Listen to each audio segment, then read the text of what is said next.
Hey, what's going on, folks? Welcome back to the Real Legend of Gaming. We are here with Clash Royale, and this is Everything Royale episode 32.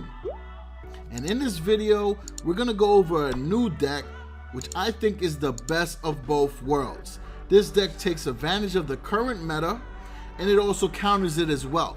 So I think it's a good mix, and we'll go into that gameplay very soon, along with the explanation of how to use the deck. But before we do that, we're gonna open up an epic chest, because you guys have been enjoying the chest openings and I happen to get a good one. So we'll check that out, and then after that, we're gonna have some fun with a brand new deck, all right? So let's check it out.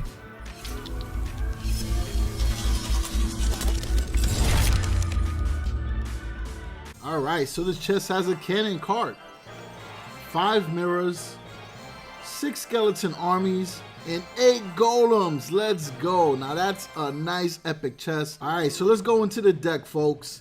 This deck here consists of the Pekka, the Mega Minion, the Prince, the Zap, the Baby Dragon, the Dark Prince, and the Musketeer. Now, we already know the Double Prince is hot. It's probably used in so many decks right now. You see it paired up with the Giant in a variation that includes the Electro Wizard, and you also see it in the Golem Beatdown decks. So it's all over the place, right? So right off the back, you notice that we have the Pekka. The Pekka will be your counter to your Golem and your Giant, and it's also going to be your primary tank in your deck. Now, I chose this replay here because typically the Zap bait deck is a problem for this deck. However, if you approach it the right way, you can win the match with no problem. Especially when you're going up against the Hog, because you have many Hog counters in this deck as well. The Mega Minion along with any of the Prince, and of course the Pekka will counter it very well. Now the idea to this deck, when paired up against this hard counter, the Inferno Tower, is really to let the Pekka proceed as normal, back it up with at least one air troop first, right? It's going to be either the Mega Minion or the Baby Dragon, and then you can follow up with either the Prince or the Dark Prince. So it's going to be very similar to when you're using the Golem Beatdown strategy. Now, in the specific case against the Zap bait deck, you want to keep your Zap spell on hand, specifically for the Goblin Gang or the Skeleton Army, right? Because the Tornado is what you're going to be using to pull the Princess, the Knight, or anything else in the path in front of you. You're going to pull it towards you so that your entire group can attack it. And Tornado is the card that I forgot to mention earlier. It is the probably most important spell card in this deck. So right there, we drop the Mega Minion, and then we drop down the Prince. So we're able to defend air and ground at the same time. And it gives us a great opportunity to keep the Zap spell either for the Goblin Gang, or in this case, since we're going up against an Inferno Tower, we can use it on the Inferno Tower. We use the Tornado to pull the Princess in, because in any other scenario, we won't be able to attack her, which will allow her to proceed to the bridge and do massive chip damage. So this is why it's very helpful. Now, once you have an advantage where you have one tank for the Musketeer, it could be the Mega Minion, the Pekka, the Prince, the Dark Prince, the Baby Dragon, your Princess. Actually, your Musketeer will do incredible work stacked behind that. So Musketeer also plays a huge role in this deck because there's so many tanks for her. She can do a lot of damage without being attacked. And if you already rotated the Fireball out of your opponent's cycle, and you know that they still have to play a couple more cards, she's going to do even more damage. So now this replay, we're going to explain what we did step by step. So the Hog approaches. Beauty of using a Tornado, just pull it right there towards the King's Tower, right? I think by now most of us know how to do that. So it's a great counter to the Hog as well. So we drop down a Baby Dragon. They have the Knight on the left, so we got to be careful, right? Because the Knight's still viable. It did get nerfed, but it's still a strong card.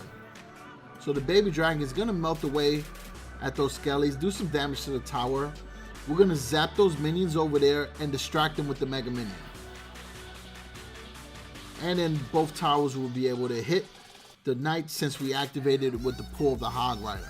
So now, because you see a Mega Knight, which all honesty, you don't really see that many Mega Knights anymore after the nerf. You can start using your Pekka to destroy it. So right there, we drop the baby dragon behind the Pekka, and you kind of have a push, right? So right here, we'll pull the knight towards the tower. So instead of our Pekka being kited away, we're able to bring that knight in front of us, allowing us to refocus the direction of the Pekka's path.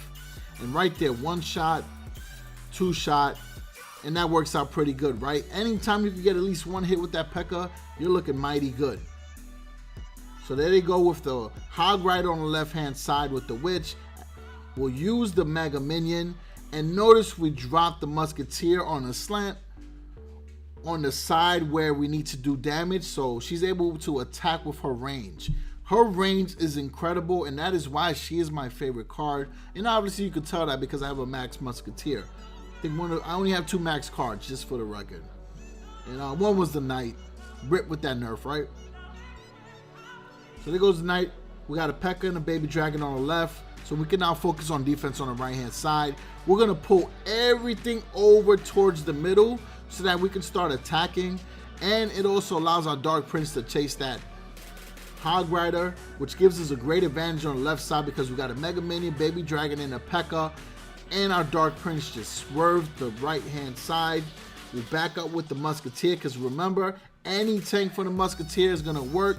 We're gonna pull all those troops over to the middle, allowing the baby dragon to spit that fire. So we hurt the Hog. Actually, we didn't hurt the Hog, but we hurt the Mega Knight.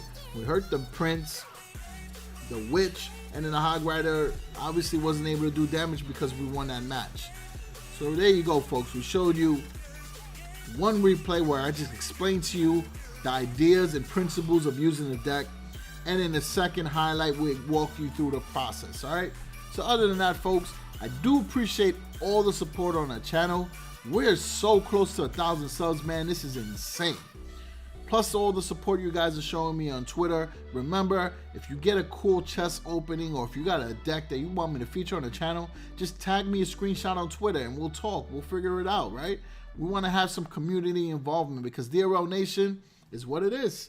And be sure to check out the clan as well. We got 2 open spots, real cool environment there, and I'm pretty active. So you guys will be able to interact and we'll be able to help and teach each other things, all right?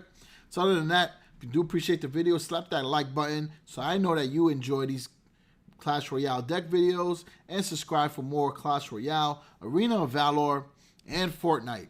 Because folks, I'm getting my Fortnite Season Pass 3 today, so expect more Fortnite videos. I know we said we are going to do it on the weekend. I might sneak one in during the week. Let's see how it works out, all right? So other than that, peace out.